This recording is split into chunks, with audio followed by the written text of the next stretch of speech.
झारखंड की यह धरती सदियों से आदिवासी समुदायों का घर रही है। ये जंगल, ये पहाड़ियां, ये नदियां उनकी संस्कृति, उनकी परंपरा और उनके संघर्ष की गवाह हैं। इसी धरती ने एक ऐसे वीर को जन्म दिया जिसने न केवल अपनी जमीन और अधिकारों के लिए संघर्ष किया, बल्कि आदिवासी समाज को एक नई दिशा दी। उनका नाम है बिरसा मुंडा। बिरसा मुंडा का जन्म 15 नवंबर 1875 को उलिहातू गांव में हुआ था। उनके पिता का नाम सुगना मुंडा और माता का नाम करमी था। बिरसा मुंडा का बचपन का नाम दाऊद मुंडा था। वे मुंडा जनजाति से थे, जिनकी मुख्य आजीविका खेती थी।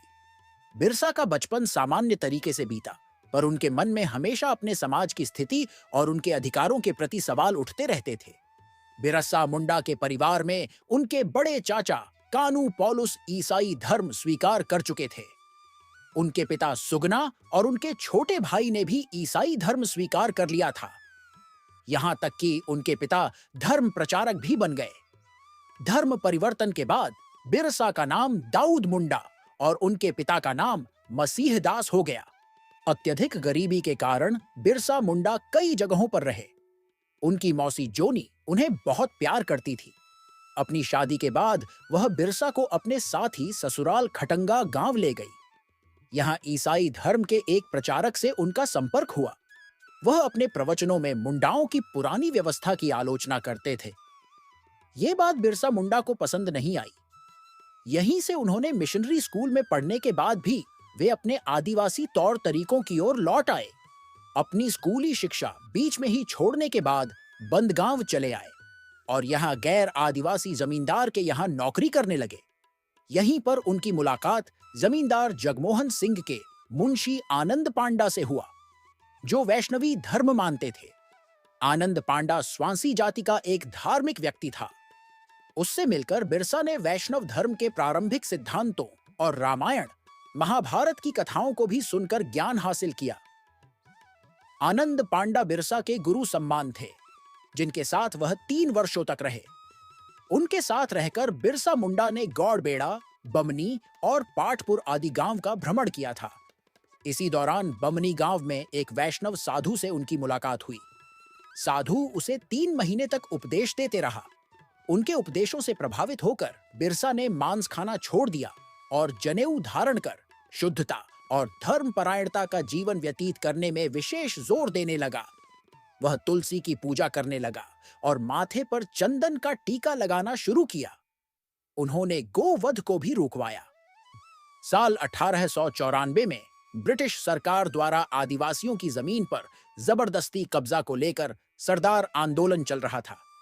इस आंदोलन में बिरसा मुंडा भी कूद पड़े। उन्होंने देखा कि ना तो आदिवासी और ना ही ईसाई धर्म इस आंदोलन को तरजीह दे रहे हैं।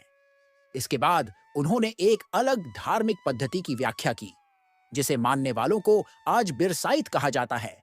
इस तरह से बिरसा मुंडा ने बिरसाइत धर्म की शुरुआत की थी, जो ईसाई और वैष्णवी धर्म से प्रभावित एक नया धर्म था। इस धर्म को मानने वाले आज भी आपको खूंटी, रांची, चाईबासा और सिमडेगा जिले में मिल जाएंगे। ईसाई धर्म की तरह ही बिरसा मुंडा ने भी अपने 12 शिष्य बनाए। चाईबासा का रहने वाला सोमा मुंडा इन 12 शिष्यों में से प्रमुख शिष्य था, जिसे बिरसा मुंडा ने इस धर्म को आगे प्रचार प्रसार करने के लिए चुना था। बिरसा मुंडा ने उलगुलान नाम से एक ब्रिटिश सरकार के विरुद्ध क्रांति भी छेड़ी। डोम्बारी बुरू या डोम्बारी पहाड़ इसका प्रमुख केंद्र था। जब भी अंग्रेजी सैनिक यहां हमला करते, तो बिरसा मुंडा और उसके सहयोगी गोरिल्ला युद्ध के जरिए अंग्रेजी सैनिकों को हरा देते। इस तरह बिरसा मुंडा की सैनिकों द्वारा अंग्रेजों द्वारा बनाए गए गिरजाघर भवन पर हमले किए गए।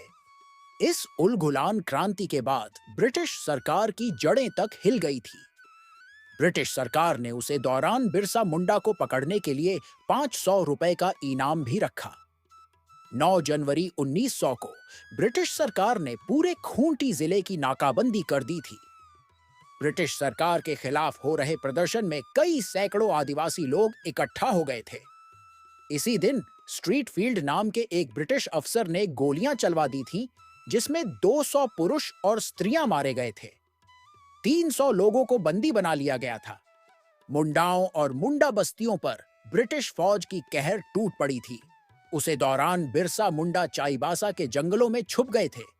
बंदगांव के जमींदार जगमोहन सिंह के आदमियों ने, जिसका नाम वीर सिंह माली था, 500 रुपए की लालच में बिरसा मुंडा को पकड़वाया था। 3 मार्च 1900 को बिरसा मुंडा को पकड़ लिया गया। उन्हें रांची स्थित जेल भेज दिया गया, जहां पर 9 जून 1900 को बिरसा मुंडा की मृत्यु हैजा बीमारी के चलते हो गई। बिरसा मुंडा की कहानी हमें साहस, संघर्ष और बलिदान की प्रेरणा देती है।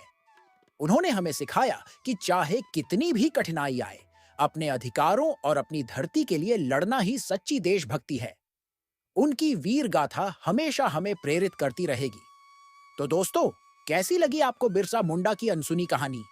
अगर आपको यह कहानी पसंद आई तो आप हमें कमेंट बॉक्स में कमेंट करके बता सकते हैं। मैं हूं आपका दोस्त सुगन सिद्धांत। वीडियो पसंद आया हो तो वीडियो को लाइक और शेयर और चैनल को सब्सक्राइब करना मत भूलिएगा। आपसे मिलते हैं फन 2M के एक और नए वीडियो में। तब तक के लिए बाय बाय, धन्यवाद, जोहार।